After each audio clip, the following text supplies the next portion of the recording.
आज के इस वीडियो में हम बायो-सेवर्ट लॉ के जो है पहले एप्लीकेशन पर बात करेंगे।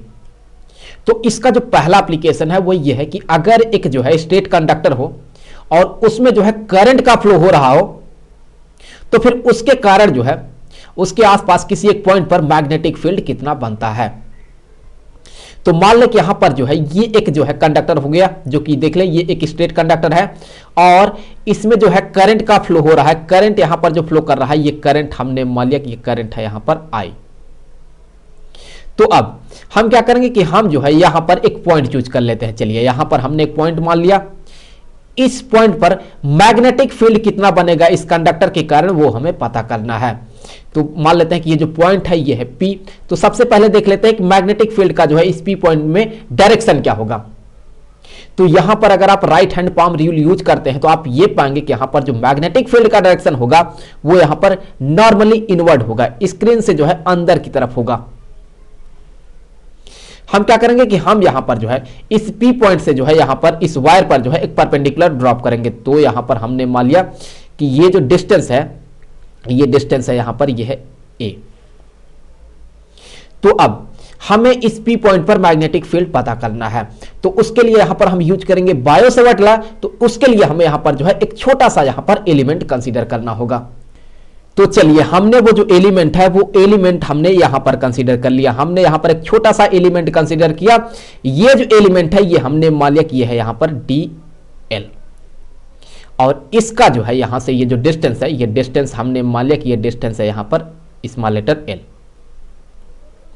और यहां पर ये जो आपको P पॉइंट दिख रहा है इसका इस एलिमेंट से ये जो डिस्टेंस है, चलिए इस डिस्टेंस को हमने मान लिया कि यहां पर ये है डिस्टेंस r।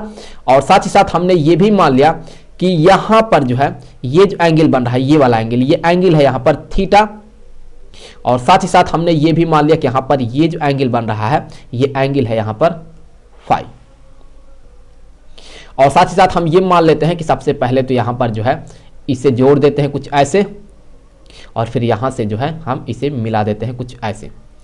तो यहां पर देखें, आप यहां पर देखें ये जो एंगल होगा ये वाला, इस एंगल को हमने मान लिया कि यहां पर ये है फाई 1 और नीचे वाला देखें, यहां पर नीचे वाला आप देखें ये जो एंगल होगा ये वाला एंगल, इस एंगल को हमने मान लिया कि यहां पर ये जो एंगल है ये है यहां पर फाई 2।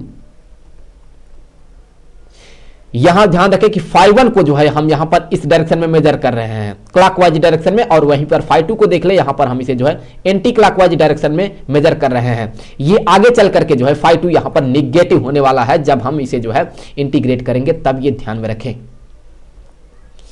तो अब यहां पर इस छोटे से करंट एलिमेंट के कारण जो है इस P पॉइंट पर जो मैग्नेटिक फील्ड बनेगा, चलिए उस मैग्नेटिक फील्ड को हम मान लेते हैं कि वो है dB, बहुत छोटा होगा। तो उस मैग्नेटिक फील्ड को हमने मान लिया कि यहां पर ये है dB। सो यहां पर ये हो गया dB। ये किसके बराबर होगा? ये बराबर होगा μ0/4 pi into I dl into sine of ये जो थीटा है वो डिवाइडेड बाय यहां पर r स्क्वायर के। यहां पर देखें ये थीटा किसके बराबर होगा? यहां पर देखें ये एंगल क्या है, ये है 90 डिग्री का। तो फिर ये जो थीटा है ये थीटा यहां से बराबर हो जाएगा 90 डिग्री माइनस यहां पर ये जो एंगल फाई है ये। सो यहां पर ये हो गया फाई के बराबर। तो हम इस थीटा के जगह पर क्या लिख सकते हैं? हम लिख सकते हैं 90 डिग्री माइनस फाई। तो यहां पर हमने लिख दिया 90 डिग्री माइनस फाई के। अब यहां पर ये जो साइन 90 माइनस फाई है ये किसके बराबर हो जाएगा? ये हो जाएगा कॉस फाई के। तो यहां पर ये हो गया dB, जो कि छोटा सा मैग्नेटिक फील्ड है इस करंट एलिमेंट के कारण, ये बराबर हो गया μ0/4 pi into I dl cos phi के, और फिर डिवाइडेड बाय यहां पर ये होगा r स्क्वायर के। अब अगर हम जो है एलिमेंट यहां पर कंसीडर करते हैं तो फिर ये फाई क्या होगा? 0 होगा। अगर हम एलिमेंट यहां पर कंसीडर करेंगे तो फाई का वैल्यू कुछ होगा। और जब हम इसी तरह से यहां पर जब हम एलिमेंट कंसीडर करेंगे तो फाई का वैल्यू देखें फाई 1 के बराबर हो जाएगा। और जब हम एलिमेंट को जो है यहां पर कंसीडर करेंगे तो यही यहां पर फाई 2 के बराबर हो जाएगा। तो इसका मतलब कि हम जो इंटीग्रेट करेंगे वो यहां पर हम फाई के ही रेस्पेक्ट में इंटीग्रेट करेंगे। तो उसके लिए हमें यहां से r को हटाना होगा और ये जो dl है इसे यहां से हटाना होगा। तो सबसे पहले हम यहां पर ये जो r है इसको हटाएंगे। तो r का वैल्यू क्या होगा, देखें यहां पर ये जो आपको ट्राइंगल दिख रहा है, ये वाला ट्राइंगल, इसे आप ध्यान से देखें तो ये एक राइट ट्राइंगल है। अगर यहां पर ये फाई है तो इसका मतलब कि ये जो साइड होगा यहां पर ये होगा इसका बेस, और यहां पर ये जो साइड होगा ये होगा इसका हाइपोटेन्यूज, और यहां पर ये जो साइड होगा ये होगा इसका परपेंडिकुलर। तो यहां से हम ये कह सकते हैं कि जो cos फाई होगा, चलिए यहां से हम ये कह सकते हैं कि ये जो cos फाई होगा ये बराबर होगा जो बेस है a डिवाइडेड बाय यहां पर ये जो हाइपोटेन्यूज है r। तो अब यहां से हम लिख सकते हैं कि जो r है ये बराबर होगा a डिवाइडेड बाय यहां पर ये जो cos फाई है, cos फाई के, और इसी को हम लिख सकते हैं कि ये हो जाएगा a sec फाई के बराबर। तो यहां पर जो है हमने r की वैल्यू को पता कर लिया जो कि बराबर है a sec फाई के। अब यहां से जो है हमें ये जो dl है इसके वैल्यू को पता करना है। तो उसके लिए आप यहां पर जो है इसी ट्राइंगल में देखें तो हम ये कह सकते हैं कि जो tan फाई होगा ये बराबर होगा यहां पर जो परपेंडिकुलर है वो जो कि है यहां पर l डिवाइडेड बाय यहां पर ये जो बेस है जो कि है यहां पर a। तो यहां से हम ये कह सकते हैं कि जो l होगा ये बराबर होगा a tan फाई के। सो हम क्या करेंगे कि हम इसे जो है फाई के रेस्पेक्ट में डिफरेंशिएट करेंगे दोनों ही साइड को। तो ये हो गया dl phi d phi equal to यहां पर हो गया a sec स्क्वायर फाई, और फिर यहां से हम ये कह सकते हैं कि ये जो dl है ये बराबर हो गया a sec square phi d phi के। तो यहां पर हमने dl के भी वैल्यू को पता कर लिया है। तो अब वैल्यू को जो है हम यहां पर सब्स्टिट्यूट करेंगे। तो यहां से ये db जो है ये db देखिए किसके बराबर होगा। सो यहां पर ये जो db है ये बराबर हो गया mu 0 over 4 pi i, dl के जगह पर हम इसे लिखेंगे तो ये हो गया यहां पर a sec square phi d phi के, और यहां पर आगे cos फाई, यहां पर ये हो गया cos phi divided by r के जगह पर हम इसे लिखेंगे a sec फाई, तो उसका स्क्वायर क्या होगा ये हो जाएगा a square sec square phi के। तो यहां पर अगर आप ध्यान से देखें तो ये जो a है यहां पर a के को कैंसिल करेगा और sec स्क्वायर फाई यहां पर इसे कैंसिल कर देगा। तो फिर इससे आगे यहां पर ये जो d फाई है, माफ कीजिएगा db जो है db ये बराबर हो जाएगा म्यू 0 ओवर 4 पाई